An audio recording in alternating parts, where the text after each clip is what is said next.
Сау сәлемет жаттыңыздар ма барша туғандар, туысқандар, дос-жарандар.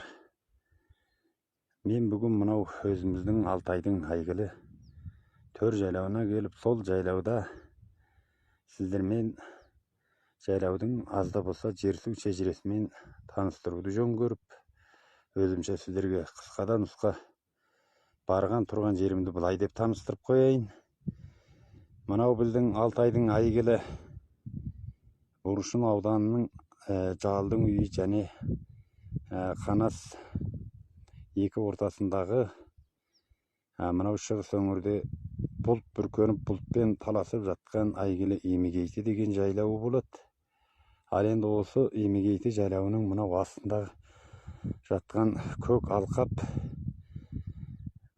Шыбар ой және Кіші ой дейді. Бұнда Жеменей ауданының Бестерек ауылының Мушаңның малшылары отырады. Ал енді осыдан шығыс өңірге қарай бет алып тоқтағанда мынау сайтағанда көгеріп жатқан әйгілі Қанас өзені арқырап ағып тасты мұжып көбігін шашып жатыр. Осыда Ботамойын деген өтпелі көпір бар.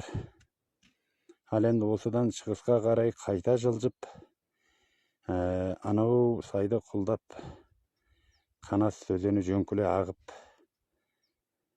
кете барады. Ал анау екі ашаның ар жағында көгілдіріліп буалдырылап жатқан жақта әйгілі Қомғанас Сайқас санатория аймағы бар. Және оның арғы ұзағында Алтайдың Торғайты деген жайлаулықтары бар екен.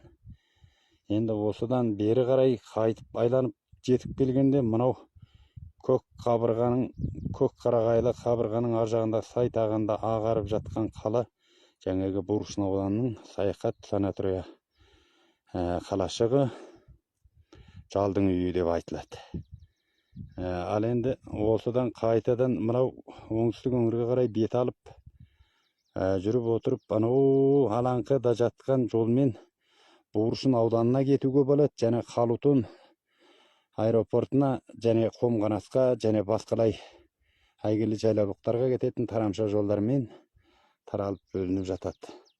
Ал енді және де айланып отырып мынау Қарағайдың ар жағында жатқан үлкен Доңғыл тау Буршын ауданының Үштас деген әйгілі жайлаулығы бар. Бейсенбі би мекен еткен.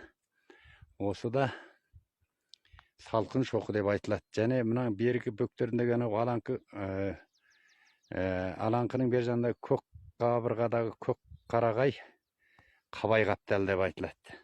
Ал енді дәл осыдан мен енді кескінге түсіріп тұрған осы тау, міне осы қарағайлы беткей